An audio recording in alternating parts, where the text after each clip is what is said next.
వేటన్ news కి స్వాగతం.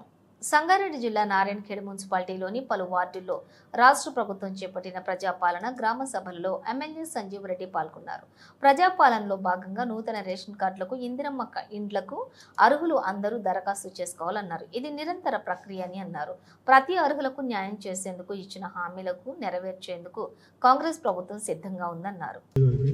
మరియు గౌరవ చైర్మన్ మరియు గౌరవ వైస్ చైర్మన్ గౌరవ కౌన్సిలర్లు మరియు ఇచ్చేసినటువంటి వార్డు పెద్దలు మహిళలు మరియు పత్రికా మిత్రులకు అందరికీ నమస్కారం.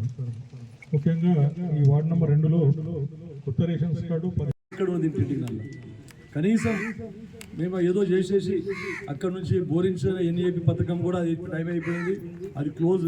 దానికి ఏం రూపాయి పెట్టమంటే కూడా మా మున్సిపల్ కౌన్సిలర్ అందరూ మా చైర్మన్ సాబు అందరు కలిసి కమిషనర్ మున్సిపల్కి వెళ్ళి పైసలు తీసి కొత్త పైప్ లైన్ వేయించారు. పైప్ లైన్ లీకేజ్ ఉంటే బోరింగ్కి వెళ్ళి నీళ్ళు తాపితేనే ఎండాకాలం అందరికీ నీళ్ళు వచ్చినాయి. కానీ మిషన్ భగీరథ మీద నీళ్ళు రాలేదు. మిషన్ భగీరథ నీళ్ళు సరిపోకపోతే పాత బోరింగ్లు బాగారెడ్డి సాబ్ చేసిన దాంట్లోకి వెళ్ళి పైప్ లైన్ వేసి మళ్ళీ నీళ్ళు తాపి మళ్ళీ ఇప్పుడు మేము రాగా ఆలోచించినాం. ఆ నల్లల బావి ఏదైతే ఉన్నదో దాన్ని మళ్ళీ మంచిగా చేపించి దానికి మళ్ళీ పరిశుభ్రంగా నీళ్లు ఫిల్టర్ చేసి అవి కనీసం చాంకాన్పల్లి మన్సూర్పూరు ఏవైనా ఒక గ్రామాలకు 2-3 పనిస్తాయి అని కూడా ఆడుతామని చెప్పి దాన్ని కూడా రోజుకు బంగారం కొండెక్కుతున్నది. 40,000 రూపాయలకి వెళ్ళి ఇప్పుడు 70,000 రూపాయలు బంగారం, 20,000. కాబట్టి ఎంత సాధ్యమో అంత సాధ్యం. ఈ అప్పులు ఉంటే కూడా మీకు చెప్పాలన్నా 65,000 1,20,000 కోట్లు ఈ రేవంత్ రెడ్డి వచ్చినాక కూడా బాకీ చేసింది. కొన్నిటికి అవసరాలు అత్యవసరం ఉంది.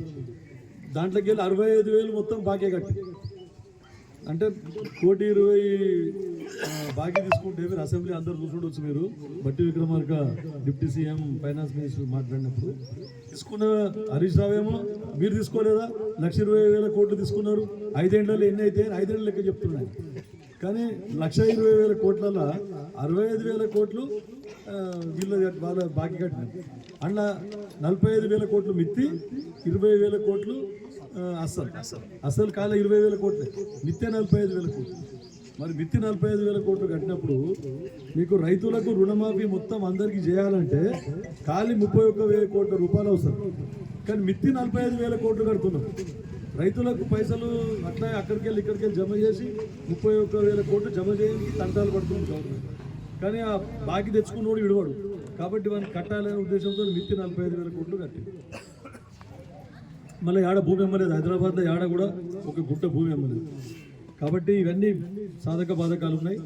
కాకపోతే ఇంకొకటి త్వరలో మీకు ఆలోచన ఏంటంటే 2,500 రూపాయలు సోదరి మళ్ళీ అత్తలకు పింఛన్ ఇస్తే కోడళ్ళకు కూడా 2,500 ఇస్తామన్నప్పుడు ఎలక్షన్లో మేము చెప్పినాం. దాని గురించి కూడా ఆలోచన చేస్తున్నది ప్రభుత్వం. ఇప్పుడు త్వరలో ఆ స్కీమ్ కూడా ఇవి కాగానే ఇవన్నీ రైతు భరోసా ఇవన్నీ అయిపోయి కొంచెం బరువు తగ్గినాక వాళ్ళకు కూడా 2,500 రూపాయలు ఇచ్చే విధంగా ప్రభుత్వం కృషి చేస్తుంది. లేదంటే ఇంకేదైనా ఆల్టర్నేట్ స్కీమ్ ఇప్పుడు మేము గొప్పలు చెప్పుకోం. మా ప్రభుత్వంకు వెనుకటి నుంచి ఇందిరాగాంధీ జమానా నుంచి కూడా మీకు అందరికీ తెలుసు. ఏది చేసినా కాంగ్రెస్ ప్రభుత్వం చేసింది. నారాయణఖేడ్ మున్సిపాలిటీలో గ్రామ పంచాయతీ ఉన్నప్పుడు ఇప్పుడు కూడా ఏమన్నంటే మోమాటం లేదు. మాకు చెప్పండి, అవునమ్మా మాకు శాతం అయితే లేదు, ఇవి ఇస్తాం ఇవి ఇయ్యం, చెప్పిన మాట ఇచ్చినాం కరెక్టే, కానీ అట్లా అయితే లేదు. కాకపోతే వీళ్ళు సగం అన్న మేము అమలు చేస్తామని చెప్తున్నాం. వాళ్ళు ఏం లేదు 10 ఏళ్ళు అందరూ ఓట్లు వేసుకున్నారు, 10 ఏళ్ళు పరిపాలన చేసిండ్రు, అది చేస్తాం ఇది చేస్తామని గొప్పలు చెప్పారు, ఏది చేయలేదు. ఏదన్నా అడిగితే పోలీస్ కేసులు పెట్టించారు. రోడ్డు మంచిగా లేదు సార్ మాకు, మరి తాగానికి నీళ్ళు వస్తలేవు అంటే చాలా ఎవడు మాట్లాడకూడదు, మొత్తము దానికి కేసులు పెట్టి ఎంతో జాగాలో యువకుల మీద కేసులు, అడిగితే కేసులు. అంతేందుకు ఉద్యోగస్తులు నిరుద్యోగులు ఒక ఉద్యోగాలు వస్తలేవు అని పోయి ఆడ స్ట్రైక్ చేస్తే వాళ్ళ మీద కేసులు. కాబట్టి ఈ ప్రభుత్వం పట్ల లేదు, అడిగే అవకాశం కల్పిస్తున్నది. ప్రతి ఒక్కరు కూడా వారి సమస్యలు చెప్పొచ్చు, ఎందుకంటే ప్రజాస్వామ్యయుతమైన ప్రభుత్వం ఇది. ఈరోజు ఈ ప్రజాపాలన కార్యక్రమానికి నాతో విచ్చేసినటువంటి చైర్మన్, వైస్ చైర్మన్, అందరు కౌన్సిలర్లు, అధికారులు, మరి వార్డు పెద్దలు, సోదరి మనులు అందరికీ కూడా నాకు నమస్కారం.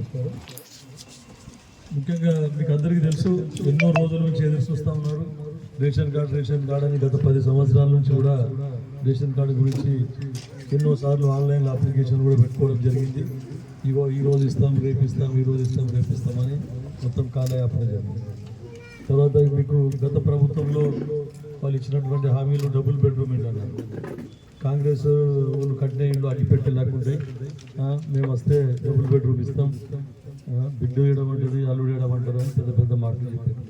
3 ఎకరాల భూమి ఇస్తామన్నారు. ఎన్నో ఇచ్చిన హామీలు చాలా, ఇంటింటికి ఒక ఉద్యోగం ఇస్తామన్నారు. అన్ని హామీలు కూడా వాళ్ళు ఇంకా ఏమి ఇవ్వలేదు అని చెప్పేసి ఉద్దేశంతో మీరందరూ ప్రభుత్వాన్ని మార్చుకున్నారు, మమ్మల్ని గెలిపించారు, కాంగ్రెస్ ప్రభుత్వాన్ని గెలిపించారు.